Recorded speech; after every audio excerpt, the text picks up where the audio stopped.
We're back. Week 16 projections are what we're going to be talking about today, and some of our takeaways from Week 15. The playoffs are very, very close. The Chiefs were just eliminated. I guess that's my first Week 15 news alert. You've probably seen it all over ESPN. Just a crazy Week 15. Absolutely insane. Yeah, and another week for great week for teams that are kind of getting overlooked as far as the Super Bowl comes, as far as the Jags. Once again, I know it was the Jets, but massive game, kind of game you want to see from Trevor Lawrence. Probably means that he's going to have 6 interceptions in next week, but we will get to that as well. Usually the way it goes. The Bears, once again, put on a great showing. Not a team talking about much right now as a Super Bowl contender. And, of course, the biggest takeaway would be the Bills, who went on the road. And it's not like the Patriots didn't show up. The Patriots played great. The Bills played better. Josh Allen did it all by himself. Yep. Yeah, that was pretty crazy. I think one of my big takeaways was Grandpa Phillip Rivers can still play football. I mean, I know it wasn't a crazy stat line, guys, but it was 16-18 versus probably one of the best teams in the NFC. At home. Seahawks at home are dangerous, and they have a very good defense, and he only lost by 2 points. And, I mean, not to mention the Colts have been on a absolute skid. I think they're like 4-game losing streak right now. I'd say the only problem with that is they only lost by 2 points, but they still lost, and those playoff chances are slipping fast. Texans continue to put up 40 points a game, and then the Jaguars cannot be stopped right now. The Jaguars also play the Titans again at the back end of the year. You have to assume that's a win. So looking like the Jaguars are going to win the division. Looks like the Texans are going to take the wild card spot.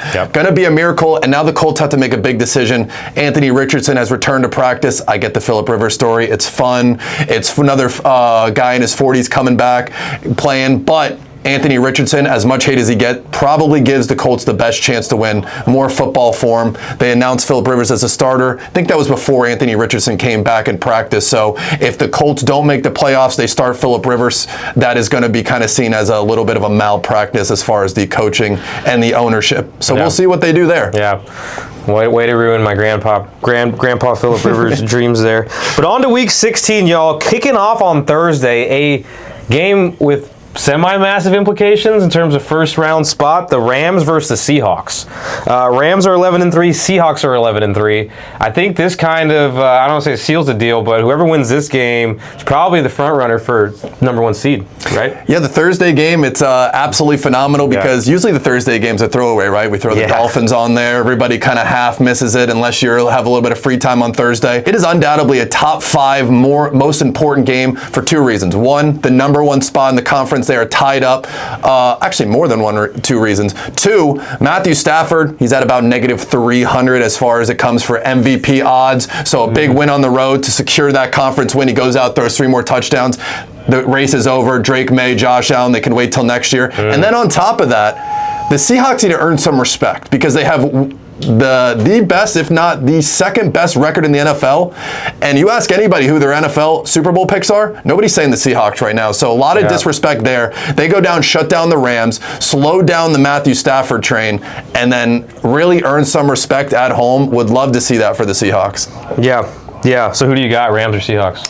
I'm going to go Seahawks. I think it's the perfect opportunity for the Rams to slow down a little bit. And I think even though if you're a diehard fan of a team, no matter what, you want to see them win every game, especially a big game on the road. But if I'm a Rams fan, I would like to see them lose here. Take a little step back, cool down a little bit, and then really hit the ground running in the playoffs. You just don't want to peak too early. You got some teams peaking right now.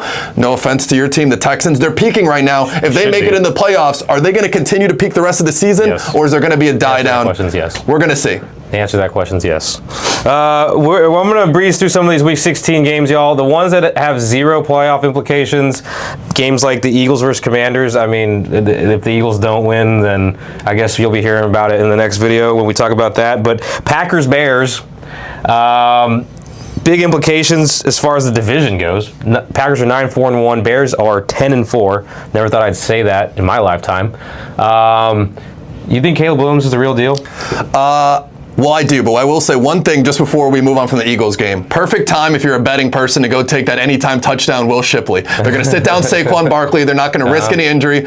Will Shipley's going to come out. He's going to bust off a 60-yard run. Depending what those odds are, go take a look. Wow. Now, as far as Caleb Williams, am I a believer in Caleb Williams? I was a believer in Caleb Williams last year as well, even when he wasn't playing that well. I just didn't think that the team was put around him. Now, do I think Caleb Williams is as much as the truth as I do think that Ben Johnson is one of the best coaches in the league?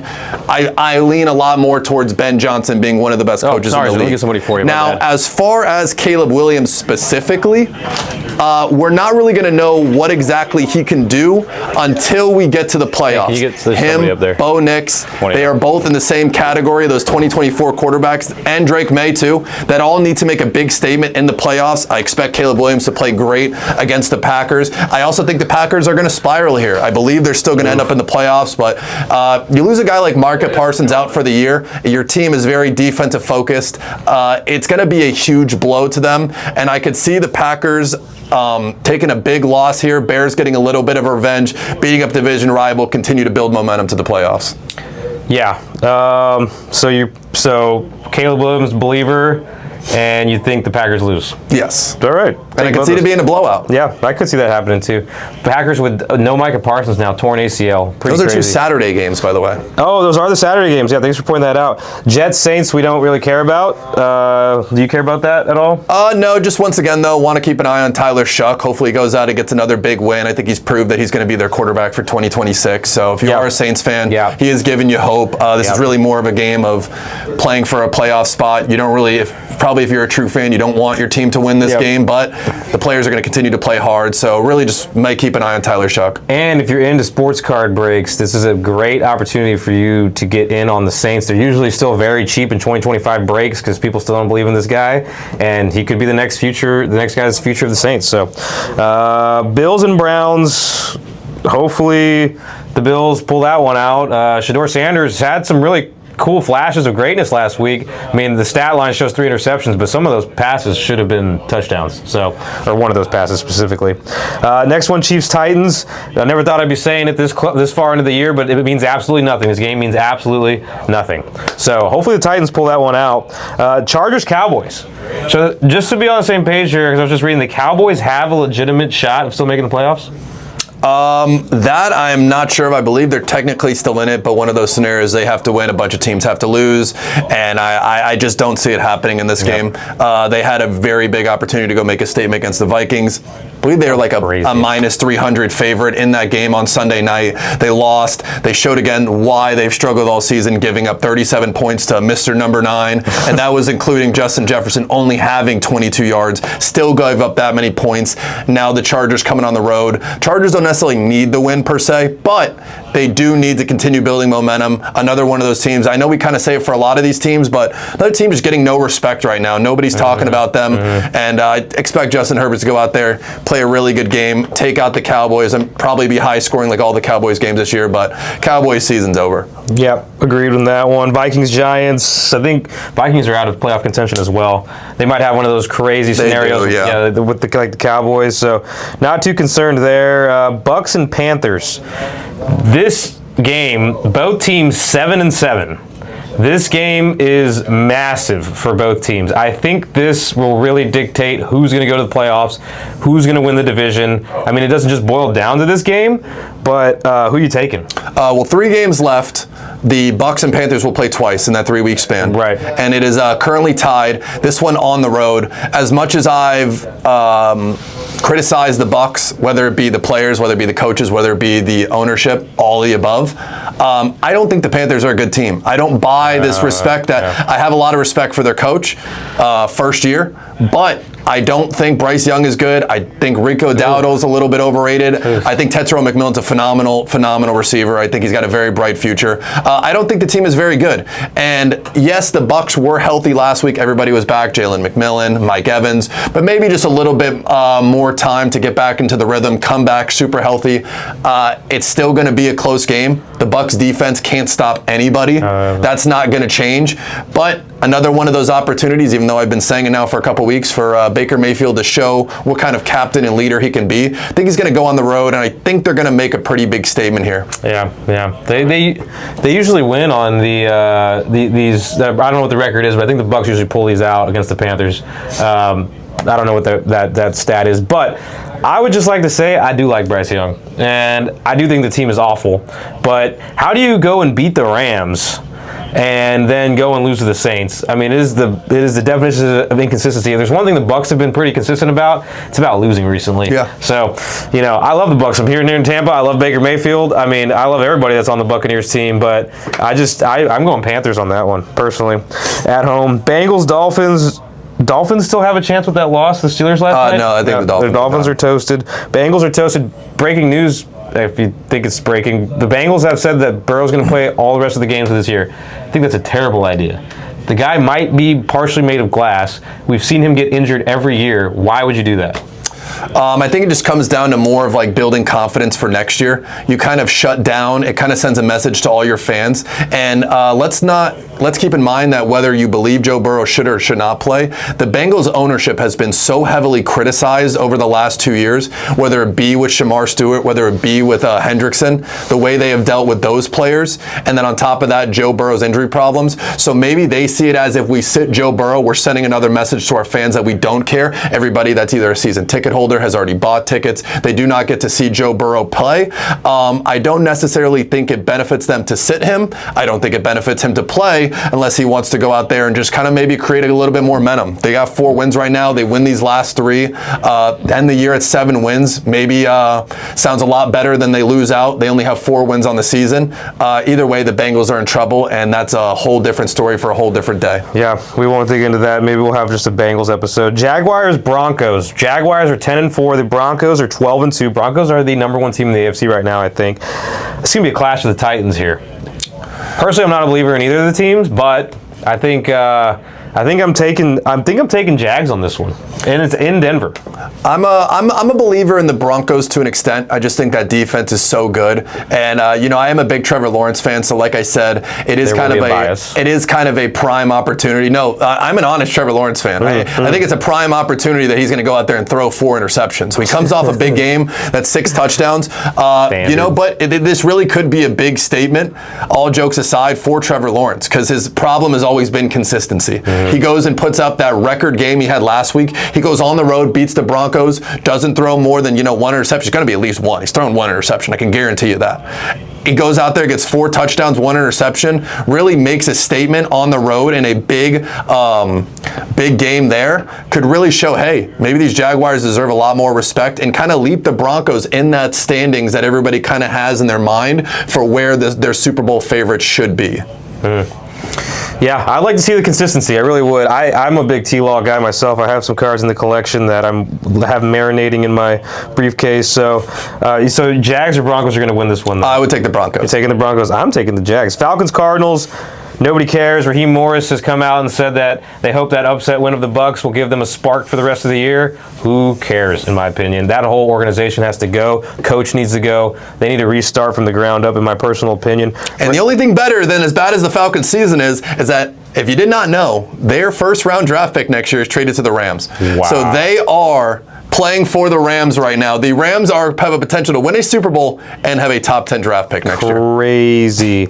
Raiders, Texans. I'm hoping the Texans continue to steamroll. We continue to get better. We continue to up the ante, score more points, do better, and go 10-5. Raiders are just atrocious. I mean, I did not think they were going to be this bad. The Texans are sitting at -14 on the betting lines. Those kind of upsets just don't happen in the NFL when they're that high of betting odds, maybe in college. So it's going to get ugly. All I can say is last game when I watched those Raiders, the second half, they ran 3 plays. That is it. Ashton Genty up the middle, Brock Bowers screen pass, Ashton Genty screen pass. They did nothing else for an entire half. Wow. The organization is in trouble. Probably the biggest dumpster fire in the entire NFL. You might have to can Pete Carroll after 1 year. You got to ship off Geno to Canada, and you got to start fresh. Yeah. Yeah. Wow.